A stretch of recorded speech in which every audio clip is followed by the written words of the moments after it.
Ok, estamos de volta agora para a aula da nossa primeira unidade da disciplina de Sociologia da Educação, Sociologia, a ciência da sociedade.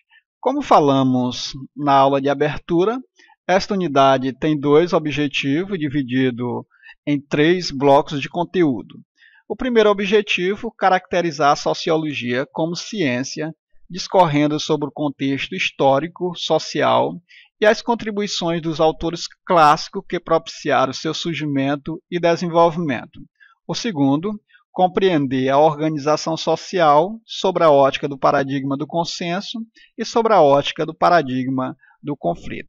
O primeiro bloco de conteúdo tem como título Conceito e Objeto de Estudo. O segundo, o surgimento da sociologia, fundamentos históricos e epistemológicos. E o terceiro, paradigmas sociológicos, contribuições de Durkheim, Weber e Marx. O homem é um animal social, já dizia Aristóteles. Mas o que é sociologia? A palavra sociologia vem do latim socius, igual a social, mais a palavra grega logos, igual ao estudo de. Assim, podemos entender a sociologia como o estudo do social, ou estudo da sociedade. Mas o que é sociedade? Numa definição simples, podemos entender a sociedade como um conjunto de seres que vivem juntos, definindo o modo de vida conjuntamente. Para Bloom, a sociologia é uma das ciências sociais. Seu objetivo mais amplo é descobrir a estrutura básica da sociedade humana, identificar as principais forças que mantêm os grupos unidos ou que os enfraquecem e verificar que condições transformam a vida social.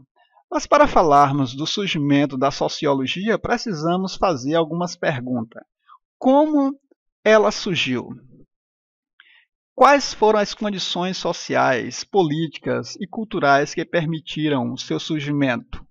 Que mudanças estavam acontecendo na sociedade europeia? Que fatores estavam sendo responsáveis por essas mudanças?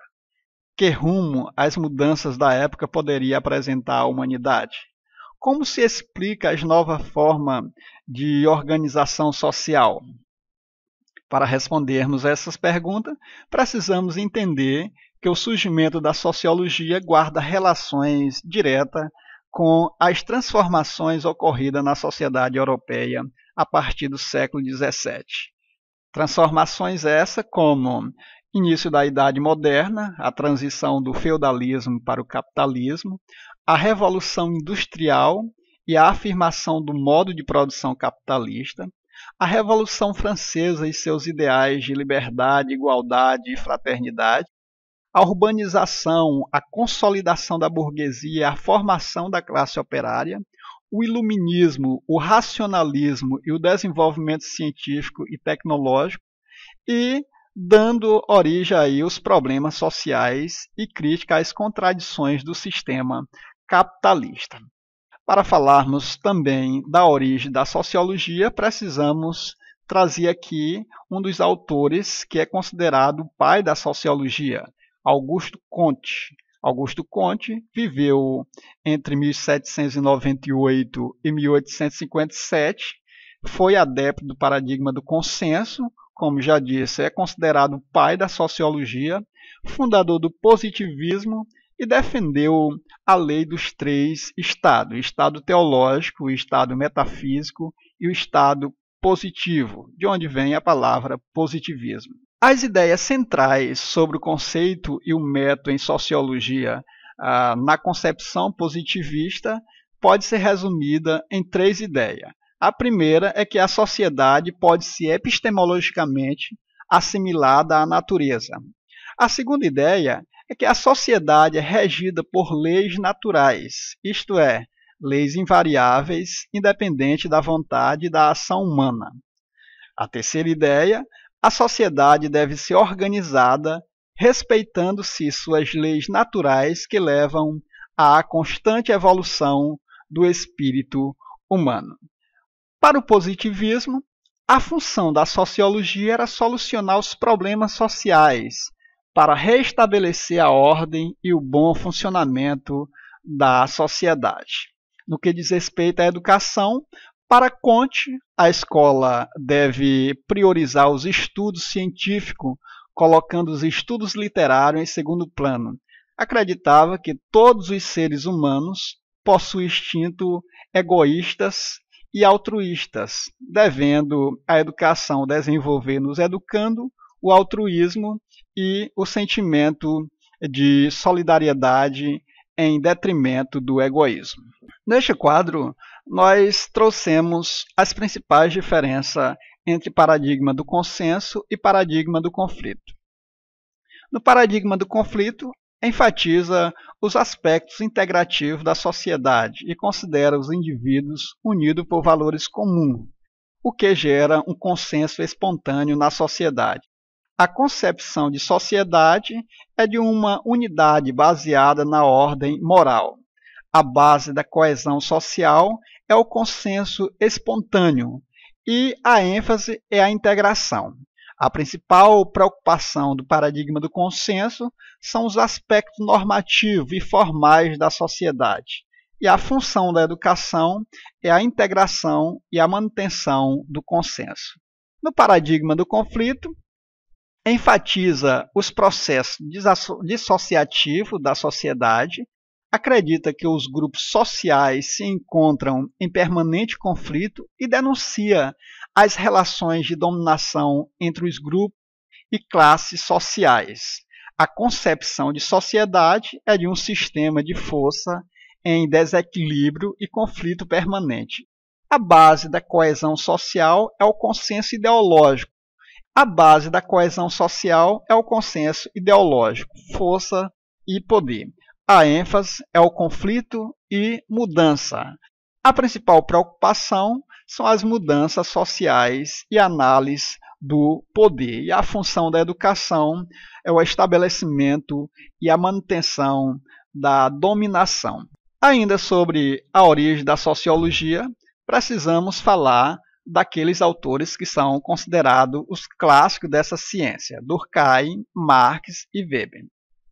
Durkheim baseia-se no positivismo, a ideia central de que a sociedade caminha sempre em direção a um progresso humano, tem a sociedade como um sistema orgânico em que os indivíduos agem em cooperação para o bom funcionamento social, e o fato social, onde as estruturas sociais são externas, independentes dos indivíduos. Em Marx, a principal ideia é que a concepção no capitalismo há uma relação de conflito e contradição entre os grupos envolvidos no sistema produtivo. Também fala da luta de classe como resultado da propriedade privada dos meios de produção pelos burgueses. E tem o materialismo histórico e dialético, método que caracteriza a realidade a partir do mundo material. Em Weber, temos o indivíduo e sua ação como base de estudo sociológico, a ação social, a ação individual dotada de sentido, que possui finalidade e é orientada pelo coletivo, e o indivíduo realiza escolhas e orienta suas condutas com referência à ação de outros indivíduos. Durkheim viveu entre 1858 e 1917 e, procurando garantir à sociologia um método tão eficiente quanto o desenvolvido pelas ciências naturais, Durkheim definiu como objeto da sociologia os fatos sociais. Os fatos sociais são maneira de sentir, pensar e agir padronizadas e socialmente sancionadas. As características dos fatos sociais são três. Primeiro, eles são coercitivos, a força de imposição dos fatos sociais sobre o grupo social. São exteriores, os fatos sociais são exteriores e independem dos indivíduos, e são gerais. Os fatos sociais existem para uma coletividade e não para um indivíduo. Aqui separamos alguns conceitos entendidos na perspectiva de Durkheim. Primeiro, o indivíduo, que é constituído de dois elementos, o individual e o social. A sociedade é análoga a um organismo. Para sua existência é necessária que a relação e a manutenção sistemática de seus órgãos seja continuamente realizada, e a educação, que é considerada como fato social, definida como a ação exercida pelas gerações adultas sobre aquelas que ainda não estão maduras para a vida social. Através da educação, o ser individual transforma-se em ser social. Essa socialização se opera desde o nascimento, na família, porém é na escola que é sistematizada. A educação se impõe coercitivamente aos indivíduos, permitindo-lhes a integração à sociedade e também o desenvolvimento de identificação com o sistema social do qual faz parte. Já para Karl Marx, que viveu entre 1818 e 1883, o funcionamento da sociedade tem base na infraestrutura, as condições econômicas, e também na superestrutura, as instituições sociais. Instituições sociais como Estado, família, escola, cultura, religião e etc. Essas instituições propagam ideologias que alienam pessoas. Marx entende que a sociedade está dividida em classes sociais, a classe burguesa e o proletariado. A classe burguesa detém os meios de produção e o proletariado entra com o trabalho. E esse trabalho produz lucro, que Marx chamou de mais-valia, que vai enriquecendo a classe dominante e fazendo dela cada vez mais consolidada no poder. Os pontos principais do pensamento marxista, segundo Gomes, são que os fatores econômicos são os determinantes fundamentais da estrutura e da mudança. A história é a história da luta de classes. As classes sociais se encontram em oposição com base em sua posição econômica ou em fatores divergentes. A cultura das sociedades de classe é caracterizada pela ideologia, ou seja, as ideias estão intimamente condicionadas pelo meio de produção. A educação, do ponto de vista do marxismo, faz parte da superestrutura e é um instrumento de dominação e controle. A escola transmite a ideologia da classe burguesa e reproduz seus interesses. A educação pode ser o caminho de superação das ideologias dominantes, ainda que a educação seja um instrumento de dominação e controle, mas ela pode também proporcionar um caminho de mudança. Max Weber, que viveu entre 1864 e 1920, concebe o objeto de estudo da sociologia como, fundamentalmente, a captação da relação de sentido da ação humana. E aí ele defende a ação racional com relação a um objetivo, a ação racional com relação a um valor, a ação efetiva e a ação tradicional. No que diz respeito à cultura e à educação, são analisadas por Weber como um mecanismo que contribui para a manutenção de uma situação de dominação, seja mediante o costume, a dominação tradicional, o aparato racional legal, a dominação burocrática, ou pela influência pessoal, dominação carismática. Para Weber, a educação é um elemento que contribui para a seleção social e possui finalidades distintas de acordo com o tipo de dominação existente numa determinada sociedade. Aqui podemos fazer um paralelo entre esses três autores, entre os clássicos da sociologia, no que diz respeito à relação indivíduo e sociedade. Em Durkheim, o social prevalece sobre o sujeito. A sociedade é independente do indivíduo e confere a ele suas percepções individuais.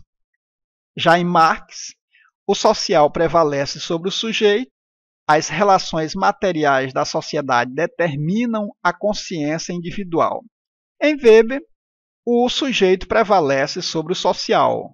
O conjunto de percepções individuais é que confere à sociedade sua materialidade. Diante do que temos visto nas concepções desses três autores, os clássicos da sociologia, podemos perguntar: como podemos definir a sociologia da educação?